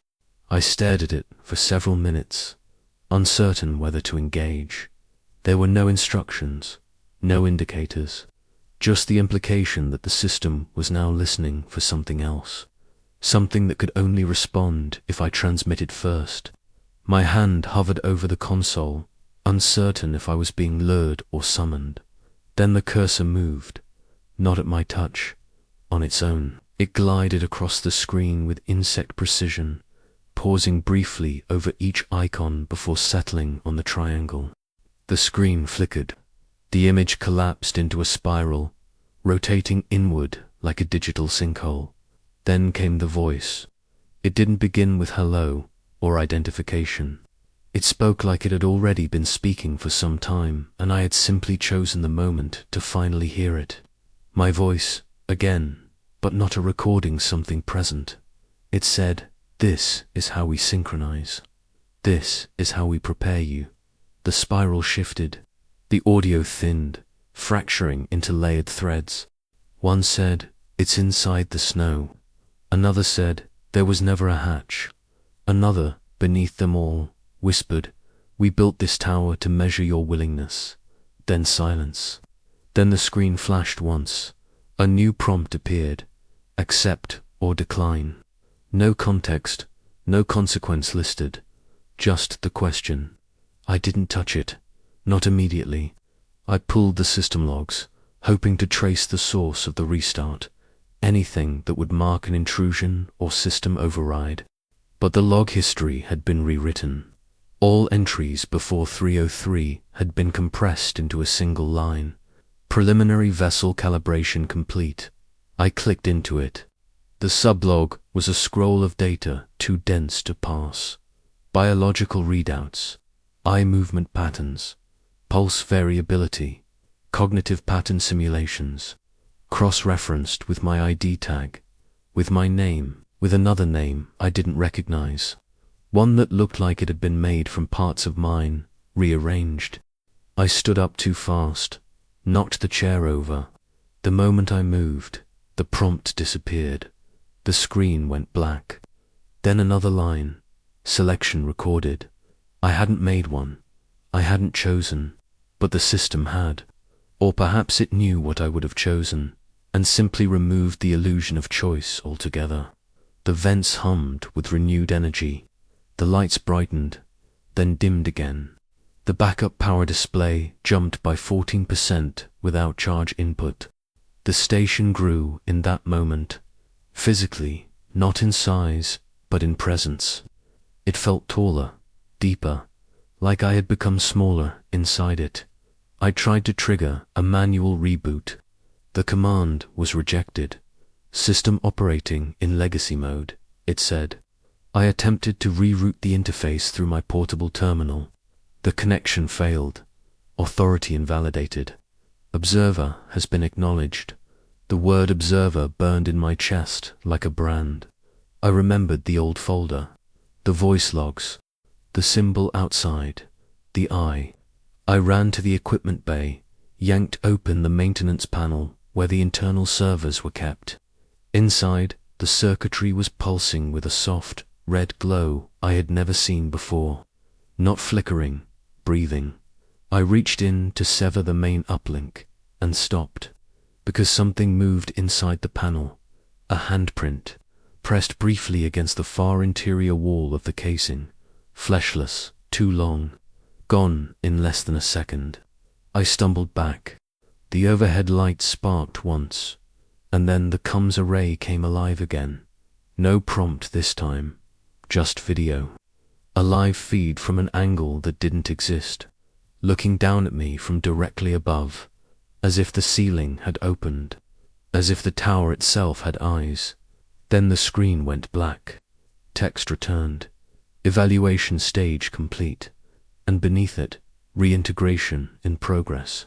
I didn't know what that meant, but when I turned around, the layout of the room had changed. The door to the medical bay was now a hallway. The hallway had no end. The window was gone. The clock was gone. Only the system remained, waiting, and behind it, whatever I had answered when I thought I hadn't. It began again with the tapping, not loud, not demanding, just there, against the reinforced inner bulkhead of the airlock, like the memory of sound rather than its performance. 3 slow knocks, evenly spaced, the kind that belong more to ceremony than to signal. I didn't answer. I didn't move. I only listened, and even that felt like too much.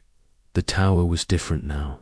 Subtly at first angles slightly wrong, walls slightly curved where they had always been flat, distances shifting from one moment to the next so that the journey between 2 rooms seemed longer if you hesitated while walking it. The lights no longer obeyed switches. They followed me like eyes adjusting to movement. The cameras, though severed, turned their lenses silently, clicking into new positions not registered by the interface, observing corners no longer visible on any floor plan. I tried to pretend that what I saw in the window wasn't real, that the face staring back at me wasn't mine and also not mine. But it smiled at the right time and blinked exactly when I didn't. and eventually I had to stop looking because I didn't know which side of the glass I was on anymore. The taps returned the next cycle, always at the same time, 3:03. The hour of the restart, the hour when chronology had first unspooled like a muscle cut free from bone. They never grew louder, never changed pattern, never came from anywhere else.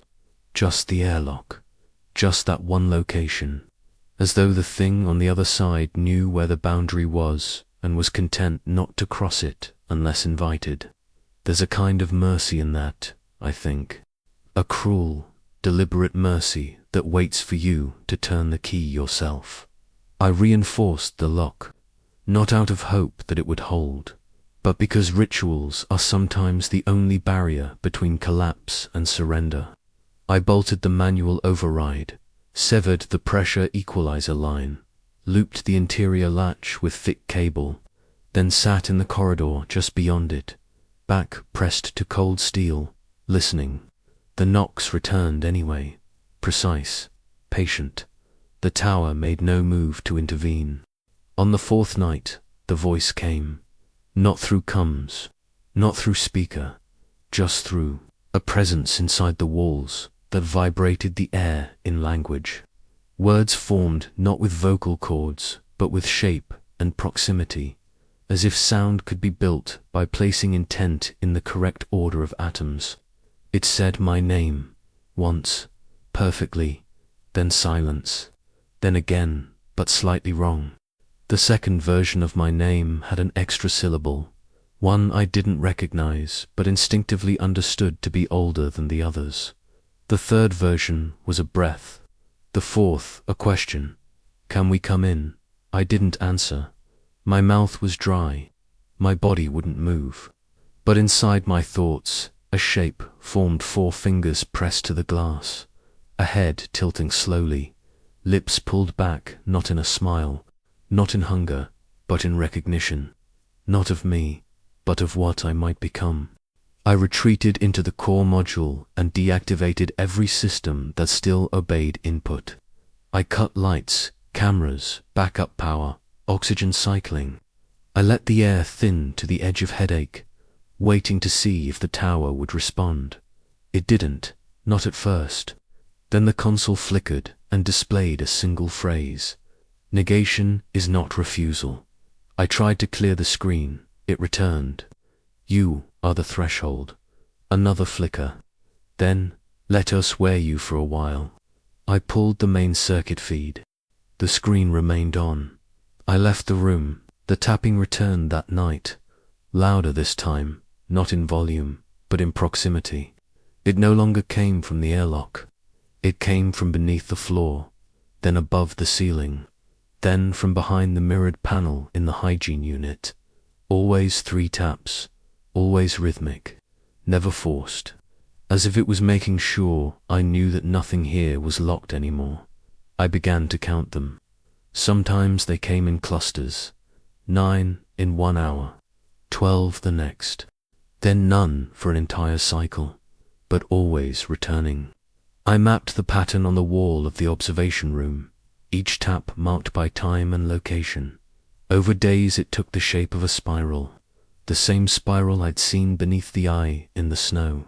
The same spiral burned into the frost at the tower's base. The same spiral etched into the boot of the suit I hadn't worn but found drying in the airlock one morning, still wet. Then the dreams began. If they were dreams, I'd close my eyes and wake standing in corridors I didn't recognize. Walls that pulsed like the inside of a throat, lights flickering in rhythm with a distant breathing I couldn't hear with my ears, but felt in the marrow of my spine. I saw doors open of their own accord and stepped through them only to find myself watching myself sleep, observing my own breath from an angle no camera had ever reached.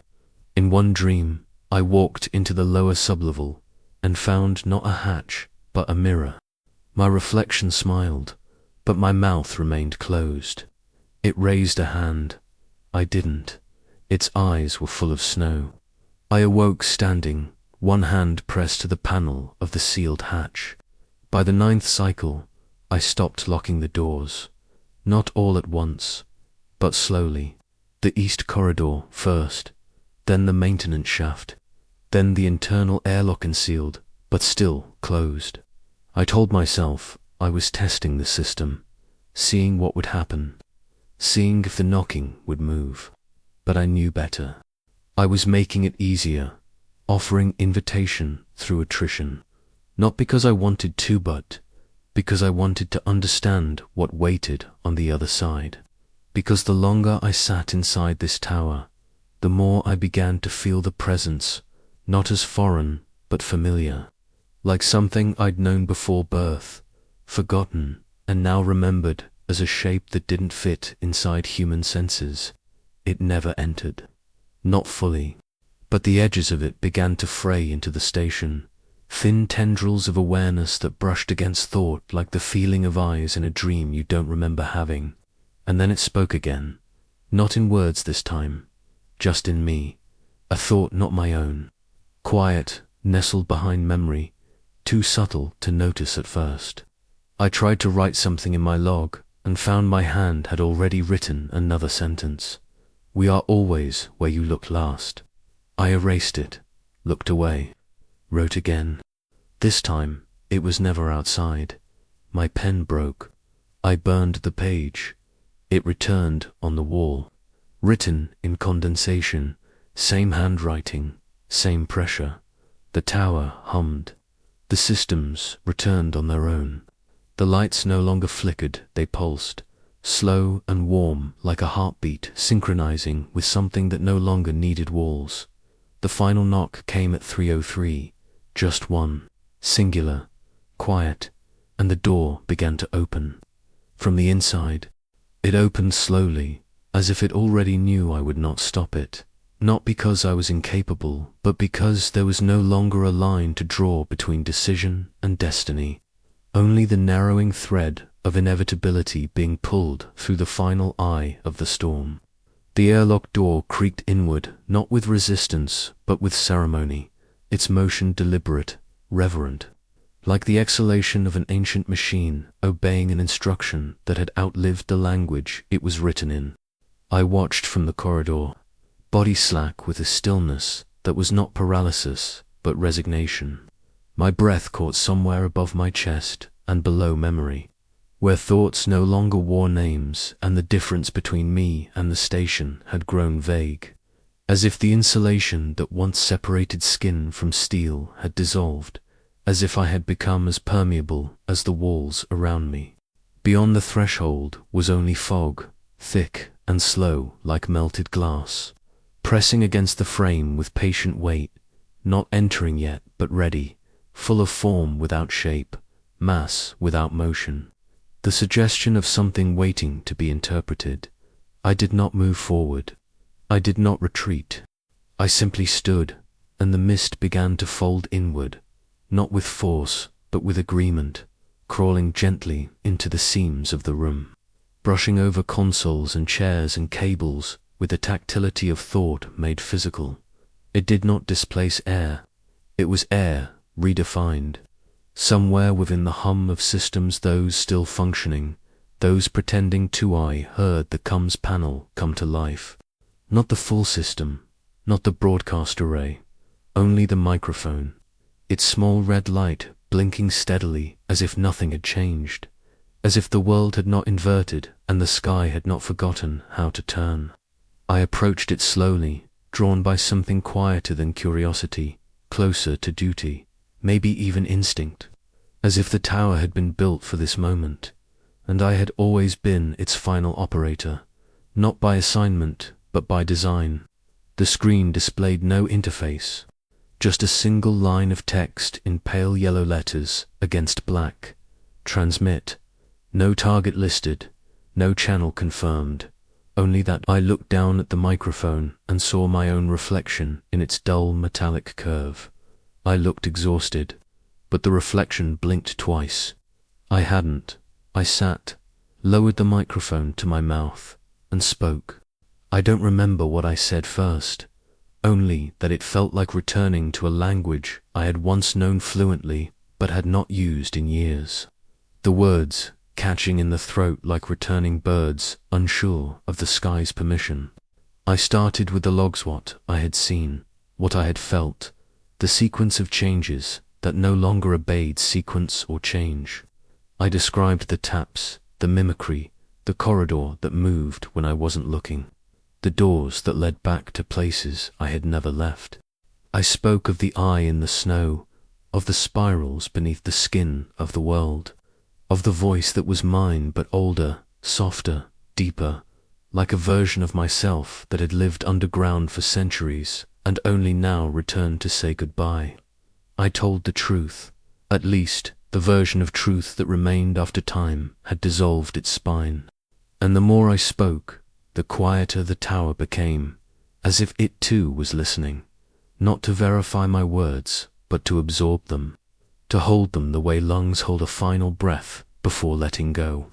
At some point the fog entered fully, curling around the equipment bay like ivy made of ash, tracing symbols into the dust, letters that didn't belong to any alphabet I had studied but which I could read without effort. I saw my name written there, split and recombined, stretched into configurations that made it mean more than identity. One version of it meant arrival, another meant key, another meant substitute.